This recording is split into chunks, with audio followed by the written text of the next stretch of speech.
Hi, welcome to Curry Soup. Today we're going to be talking about the Russian sleep experiment. They were trying to investigate how long can one person go without sleeping. We're going to be looking more specifically at why would they even do such a terrible experiment and what was the outcome of this experiment. So before we start, make sure you hit the subscribe button so you don't miss out on the one video we post every day. Before starting this, we have to understand the era which this was happening in. So this was at the end of World War II. See, they have been going through World War I, World War II, and people were already at that time expecting a World War III eventually. And during this World War II, the Germans had the upper hand because they were utilizing the enhanced effect of another drug, now commonly known as crystal meth. They used to call it speed. So the Russians were figuring out how can we enhance our soldiers, because the Germans used that and they could go 2 days, 3 days without sleeping and they were more efficient at their work. So the Russians want to adapt that so that they could fortify their army better. They went another step higher and tried to experiment how we can make sure our soldiers don't sleep for a whole month. Imagine an army which doesn't sleep for a month, they keep attacking 24/7. So this was the reason why they wanted to do this experiment. And of course, they wouldn't want to do it on their own citizens, their own people. So what they did was, those days they had war prisoners. They selected these 5 German guys, so-called volunteer for the experiment. And in exchange, they promised them their freedom. They said, if for 1 month you can go on without sleeping, you can go back to your own country. So these 5 people were more than happy to comply. And here's the setup of how the experiment was done. See, those days they didn't have any CCTV or anything. So these 5 people were put inside this gas chamber. And this gas chamber only had a few opening slots where investigators can look through and see what's going on inside. Sort of like a one-way mirror. And on top of that, they only had speakers and microphones inside the rooms, so they could interact among each other. The experiment started, and initially the 5 prisoners were very happy. Who wouldn't be? They were going to go back to their own country after 1 month. And as time kept progressing, slowly their conversations and everything started becoming very dark.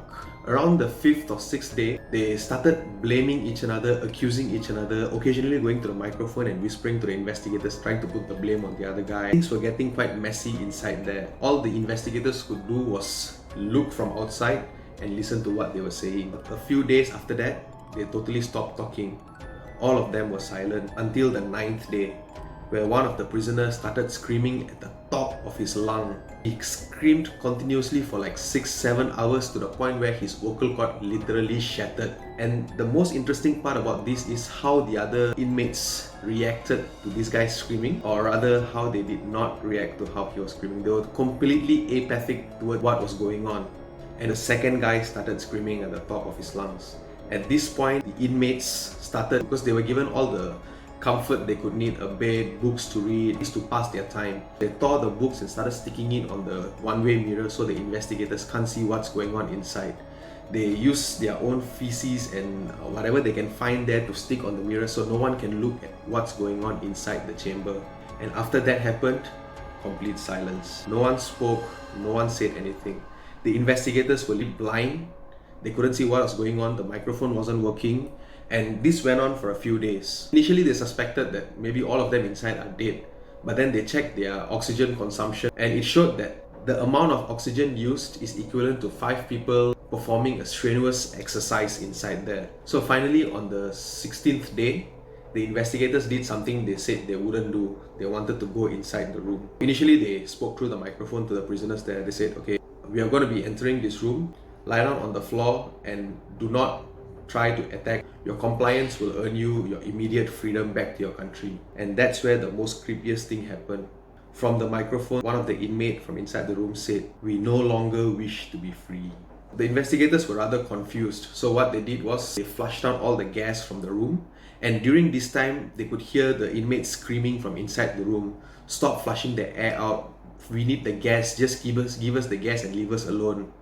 Eventually, they managed to flush all the air out and they opened the door. And the moment they went in, the first thing they saw really shook them. One of the inmates was already dead.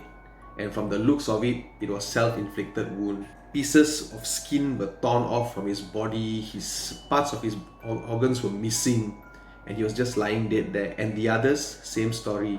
They had their skin torn off, their fingers were without any flesh on top, just tips of bones, and they were digging through themselves. And most of the organs below the ribcage were took out, laid out around them, and some even the intestine was out, and you can see the intestine still having those peristaltic movement. It was functioning, digesting their own skin. The floor was filled with about 2 inches of blood. The drain, which was supposed to drain everything, was clogged up with their own flesh and skin. When the prisoners saw the investigators coming in, they demanded the gas to be opened and for them to be left alone. They fought off anyone they can find. They practically killed anyone who tried to come and help them. 3 of the soldiers died there and then. One, the throat was ripped off, and the other one was practically disemboweled. Throughout this entire time, they kept begging for the gas, and one of the inmates struggled so much that his spleen ruptured during the struggle and he was bleeding out.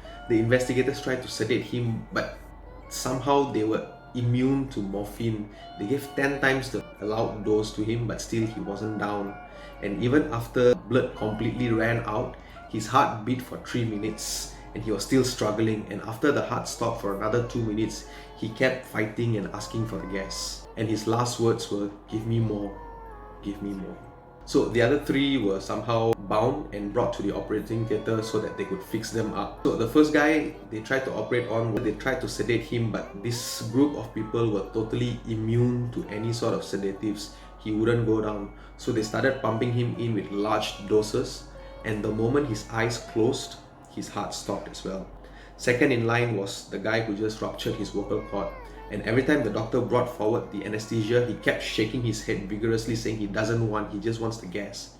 And coincidentally, one of the nurses suggested, like, "What, you want to do the operation without any anesthesia, is it?" And for that, he smiled and nodded.